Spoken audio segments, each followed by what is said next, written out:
Hi everyone, Faby Gonzalez here, Cobo Banker West, and you guys are watching Good Day Chula Vista. What if I told you the smartest investment you would ever make during your lifetime would be buying a home? What if I tell you you can finish rich if you do that? Stay with us because we're doing our episode 5 of our series, Become a Homeowner and Retire Wealthy with Real Estate. So stay with us, you're gonna love it.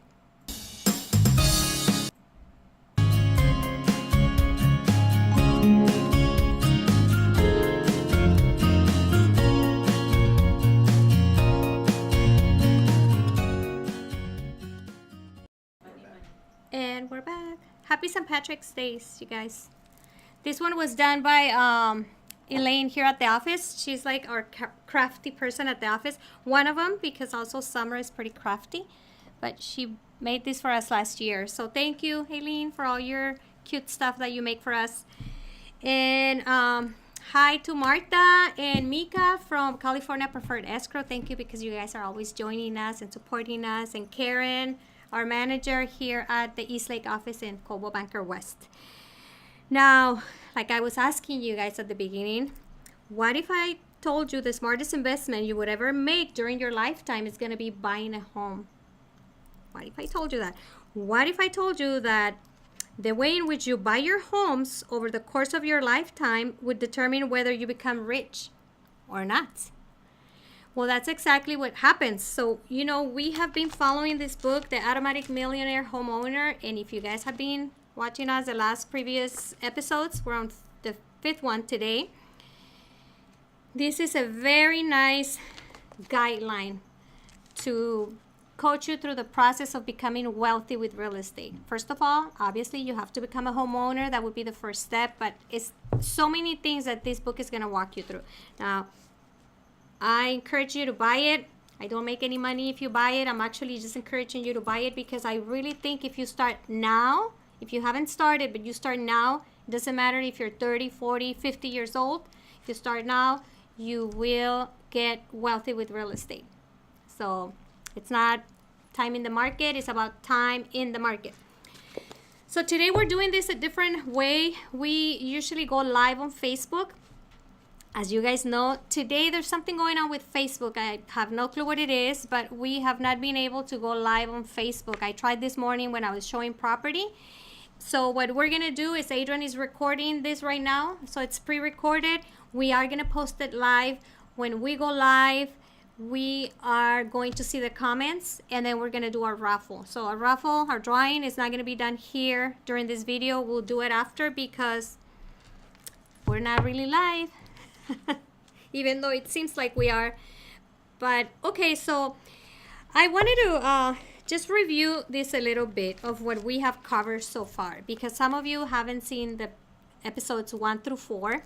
So when we started talking about this book and the first chapters in the book, it was explaining to you how becoming an owner can get you started on becoming wealthy with real estate. Holding on to your property and maybe selling it later to buy something else or refinancing to pull some cash out to buy your second property or your investment.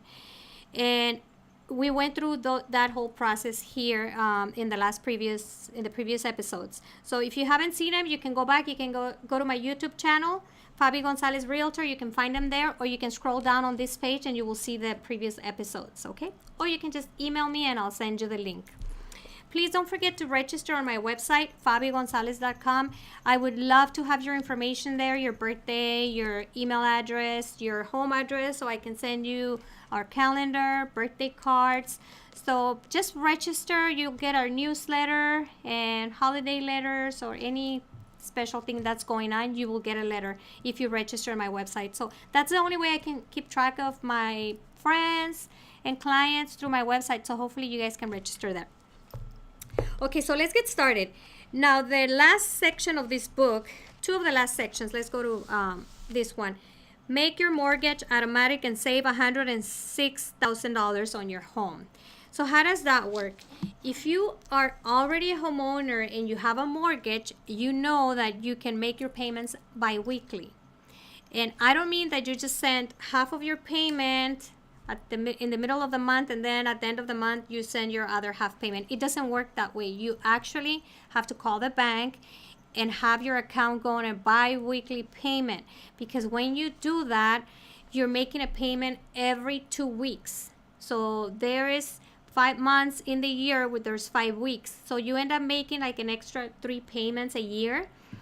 And that is going to save you a lot of money when it, when it adds up for the 30 years, you are going to end up saving, usually like $106,000 according to this book, depending on the mortgage amount they're using.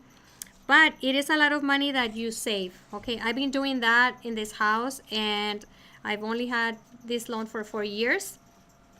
So I know that I've saved a lot just by doing that. You can do the bi-weekly payment, or you can be sending extra money to your principal. Every time you make your payment, you make an extra payment to your principal, so that way you're paying off your mortgage sooner. Okay, now I wanted to talk a little bit about the loan, because I know last week we were talking about what kind of loan you should get. Now let me tell you, you're going to be a first-time home buyer obviously only once, right? Unless you sold your property and you didn't buy anything for 3 years, in 3 years you qualify again to be a first-time home buyer. But usually if you buy property and you kept it and you're doing what the book says, you're only going to be a first-time buyer only once. And you want to take advantage of all the programs available to the first-time buyers. So I kind of want to go over this a little bit because it's happening right now. Right now there's tons of inventory. Buyers are being able to get the house they want for the price they want. They're getting help with their closing costs from the sellers. And the county and the city, they have a lot of funds available for these first-time buyers. So let me just kind of give you a scenario. I have this buyer because I think it's important that you guys realize that you're getting a mortgage, right? I mean, you might be renting and you think you don't have a mortgage, but you are paying your landlord's mortgage. So you kind of are paying the mortgage already, but you just don't feel it. Now, when you do have a mortgage, it's a big mortgage. So you want to make sure that before you commit to such a big responsibility of a mortgage, that obviously you've checked with a couple of lenders, right? You don't just want to stick with the first one because your neighbor told you about that lender. You want to make sure this lender is really doing what's best for you. And I don't care if I'm the one that sends you with one lender, I would encourage you to always check. You want to make sure they're doing the best for you. I know that my lenders are doing the best for my buyers, so that's why I'm not afraid that you go check with another lender, because I know we're getting you the best we can. And I'm going to negotiate the best for you so you can get the house at the best price with the best terms for you. Okay? Now let me give you this scenario that happened this week. We have this buyer that came to us pre-qualified by another lender, and they were qualified to $450,000. Now, we're not going to say names of the lender because it doesn't really matter. Let's just focus on what's important, which is they were pre-qualified for $450,000 and their payment was going to be $3,200. Okay, so they could qualify for $450,000 and 3% down and payment $3,200, which they were okay with. Right? They had to come up with some closing costs, and if they didn't want to pay them, the agent had to get those negotiated with the seller, so the seller could pay for those closing costs, which, sometimes we do that, no big deal. We're used to doing it. That's our job, to negotiate, so we don't mind.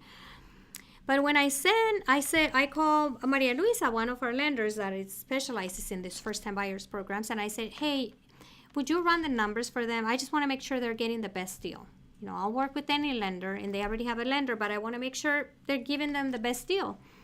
So once Maria Luisa went through all the paperwork and their credit and, income, assets, and all that stuff, she qualified them for $480,000. So you might think, oh, well, $480,000, now their payment is going to be bigger, right? No, it's actually less. $480,000. And their payment is only $2,260. And guess what? I don't have to negotiate closing costs because they got those covered. Maria Luisa, she got them a grant, another extra funds, so they don't have to pay any closing costs. They're going to take care of them. Now they get an MCC credit also, so their payment is only going to be $2,260 for a $480,000 home. Now, I'm really excited for them, right? Yes, Vero. That was se merece un aplauso, Maria Luisa. So I think that that just tells you right there. Imagine if these buyers didn't check with another lender. Let's say these buyers told me, you know what, Fabi? No, we don't want to go through the process again, submit our credit, our paperwork. We're just going to stick to the one we have. Fine, I would have found them a $450,000 home, and they would be paying $3,200 a month right now. And they would have never known they could have gotten a $480,000 home for a payment of $2,260. Okay, that's just one example. I've closed many buyers with this lender. And I always think it's impressive, those payments they get. They're super low. Today, we are actually opening 2 escrows with this lender. We were able to get offers accepted, so hopefully I get to give the news to another family today, and we'll open 2 escrows today. But that's amazing, that the difference in payment. Now, so it's really important that if you're planning, if you're following this book, and you're planning what you're gonna buy first, what you're gonna buy second, it really has to make sense with your loan. You want to make sure you get the right loan for the right property.